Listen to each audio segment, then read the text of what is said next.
नमस्कार। यह है कहानियों का अद्भुत संसार किस्सा कहानी, और किस्सा कहानी में मैं मंजीत ठाकुर आपको सुना रहा हूं आज एक कहानी जिसका शीर्षक है सोना तीर्थ। ये कहानी अप्रैल 1989 में नंदन नाम की बाल पत्रिका में छपी थी। इस कहानी को लिखा है सोसाहुती ने। एक बार अर्जुन तीर्थ यात्रा पर निकले। वो अकेले थे। घूमते फिरते पंचकुंड तीर्थ के पास पहुंचे। अर्जुन ने देखा हर तरफ सन्नाटा है। दूर दूर तक कोई दिखाई नहीं दे रहा था। यह देखकर अर्जुन को बहुत आश्चर्य हुआ। उन्होंने पंचकुंड तीर्थ की महिमा सुनी थी। वो सोचने लगे, ऐसा क्यों हुआ? आखिर सब लोग इस तीर्थ को त्याग कर क्यों चले गए? वो एक पेड़ के नीचे बैठे यही सोच रहे थे, तभी एक तपस्वी वहां आए। अर्जुन ने उठकर उनके चरण छुए, फिर अपने मन की बात कह दी। तपस्वी ने कहा, अर्जुन, क्या तुम्हें पता नहीं यहां क्या हो गया है? क्या हो गया है? अर्जुन ने उत्सुक स्वर में पूछा। ये पंचकुंड तीर्थ अब मृत्यु स्थल बन गया है। कहते हुए तपस्वी ने थोड़ी दूर पर बने एक कुंड की ओर संकेत किया। अर्जुन ने कुंडों की दिशा में देखा, पर वो कुछ समझ नहीं पाए। तेज हवा में पत्ते शोर कर रहे थे, धूल उड़ रही थी। उन्होंने उदास स्वर में कहा, अपनी बात स्पष्ट कीजिए। तब तपस्वी ने कहा, तो सुनो, पिछले कुछ समय से न जाने कैसे यहां के हर कुंड में एक भयंकर मगरमच्छ प्रकट हो गया है। जो भी तीर्थ यात्री स्नान करने के लिए कुंड में उतरता है, वही काल के गाल में चला जाता है। इसी कारण भक्तों ने पंचकुंड तीर्थ का त्याग कर दिया है। तुम इन कुंडों की तरफ भूल कर भी मत जाना। अर्जुन को चेतावनी देकर तपस्वी अपने रास्ते चले गए। अर्जुन उस एकांत स्थान में कुछ देर मौन खड़े रहे। फिर धीरे धीरे बढ़कर प्रथम कुंड के पास जा खड़े हुए। कुंड का निर्मल जल हवा से धीरे धीरे हिल रहा था। अर्जुन देखते रहे। एकाएक जल में लहरें उठने लगी। फिर एक विशाल काय मगरमच्छ ने अपना भयानक सिर पानी से ऊपर निकाला। उसकी आंखें अर्जुन को देख रही थी, जैसे वो कह रहा था, अर्जुन, कुंड में उतर, और अगर उतरे तो मेरा भोजन बन जाओगे। अर्जुन सोचने लगे, क्या इन मगरमच्छों के कारण पवित्र पंचकुंड तीर्थ अप्रतिष्ठित हो जाएगा? नहीं, मेरे रहते कभी नहीं। मैं देखता हूं इस मगरमच्छ को। अर्जुन ने अपना उत्तरीय कुंड के निकट रख दिया और कुंड में कूद पड़े। छपाक की आवाज हुई।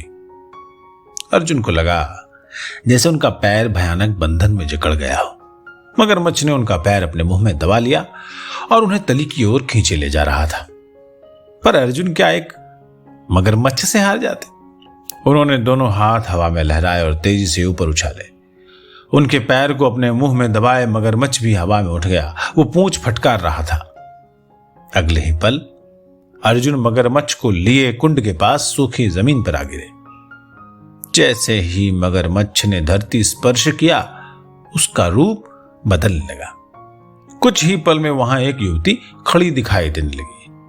उसने हाथ जोड़कर अर्जुन को नमस्कार किया और बोली, हे वीर श्रेष्ठ, यदि आप नहीं आते तो मेरा शाप कभी दूर नहीं होता। कैसा शाप? किसने दिया? तुम कौन हो? अर्जुन ने चकित स्वर से पूछा। तब उस युवती ने कहा, हे वीर, मैं इंद्रलोक में निवास करने वाली अप्सरा हूं। मेरा नाम वर्चा है। एक दिन मैं अपने सखियों के साथ धरती पर उतरी। मौसम सुहावना था। हवा में फूलों की मादक सुगंध तैर रही थी। हम वन में घूमने लगे। तभी हमने एक व्यक्ति को एक पेड़ के नीचे ध्यानमग्न देखा। फिर क्या हुआ? अर्जुन पूरी घटना जानने के लिए उत्सुक हो उठे। हमें शरारत सूझी। हमने सोचा कि इनका तप भंग किया जाए तो मजा आएगा। बस हम सखियां मिलकर नाचने गाने लगी, पर वो शांत भाव से तपस्या में बैठे रहे।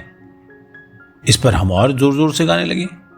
कुछ देर बाद उस व्यक्ति ने आंखें खोली और कहा, अप्सराओं, तुम अभिमान में चूर हो रही हो। शायद तुम्हें भ्रम है कि कुछ भी क्यों न करो, इंद्र तुम्हें बचा लेंगे। आज तुम्हारा यह भ्रम टूट कर रहेगा। तुम 5 अप्सराएं पंचकुंड तीर्थ के कुंडों में मगरमच्छ बनकर रहोगी अपनी गलती पर पछताने का खूब समय मिलेगा तुम्हें। अर्जुन ध्यान से अप्सरा की दुख कथा सुन रहे थे। उसने आगे कहा, अब तो हम घबरा उठी, हाथ जोड़कर क्षमा मांगने लगी, पर उन तपस्वी का मन नहीं पसीजा। जब हमें क्षमा मांगते हुए काफी समय बीत गया तो उन्होंने कहा, कुछ वर्षों तक तो तुम पांचों को पंचकुंड तीर्थ में मगरमच्छ बनकर रहना ही होगा।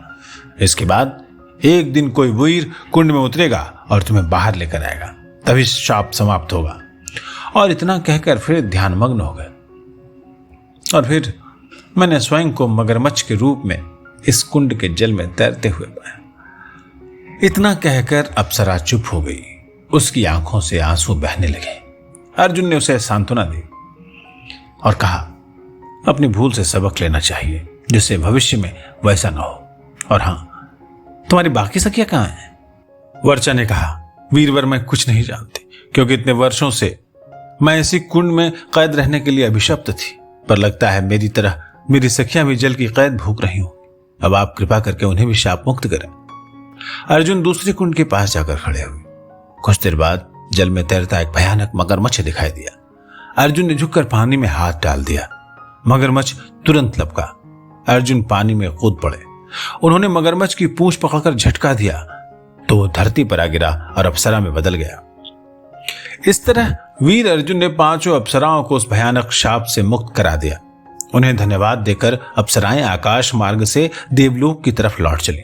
वर्चा ने कहा, वीर अर्जुन, कोई सेवा बताइए। सुनकर अर्जुन हंसकर बोले, बस अब कभी किसी की तपस्या भंग करने का प्रयास न करना।